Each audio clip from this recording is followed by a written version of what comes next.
Bayangkan perjalanan sejauh 120.000 km, melintasi 3 benua, melewati lebih dari 40 negara modern.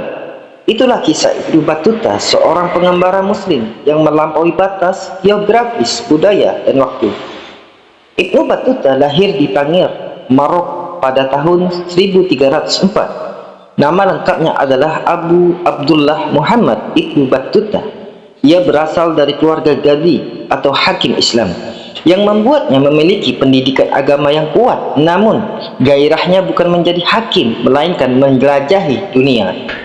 Assalamualaikum warahmatullahi wabarakatuh. Bismillahirrahmanirrahim. Alhamdulillahirabbil alamin. Wassalatu wassalamu ala asrafil anbiya'i wal mursalin wa ala alihi wa ashabihi wa man tabi'ahum bi ihsanin ila yaumiddin. Amma ba'd. Segala puji bagi Allah, Tuhan semesta alam. Rahmat dan keselamatan semoga terlimpah atas paling mulianya Nabi dan Rasul, juga atas keluarga dan para sahabat, serta kepada yang mengikuti mereka dalam kebenaran sampai hari kiamat.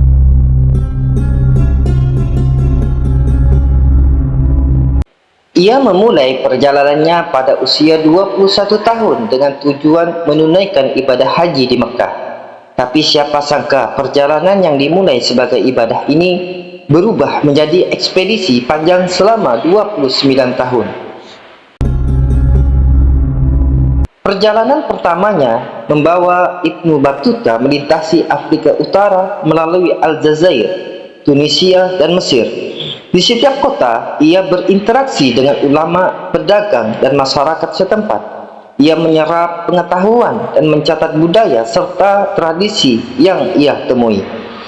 Setelah menunaikan ibadah haji, Ibnu Battuta tidak kembali ke rumah. Sebaliknya, ia memutuskan untuk melanjutkan perjalanannya ke Irak, Persia, hingga ke India.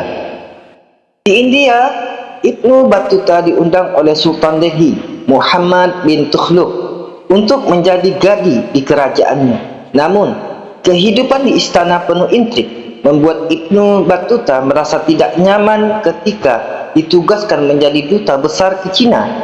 Ia kembali melanjutkan pertualangannya. Ia mengunjungi kota-kota pelabuhan besar di Cina seperti Guangzhou dan Hangzhou, mencatat kemajuan peradaban Cina dari perdagangan hingga arsitektur. Dari Cina, Ibnu Battuta menjelajahi Asia Tenggara, mengunjungi Sumatera, Jawa, dan Maluku. Ia mencatat keberadaan kerajaan Islam di wilayah ini seperti kerajaan Samudra Pasai. Ia terkesan dengan keragaman budaya dan perdagangan internasional yang hidup di Nusantara.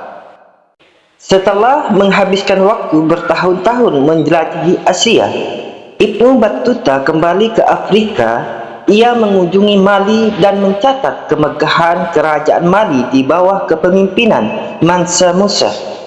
Pada tahun 1354, Ibnu Battuta akhirnya kembali ke Maroko dan diminta oleh Sultan Maroko untuk mendokumentasikan perjalanannya dengan bantuan seorang penulis bernama Ibnu Juzai.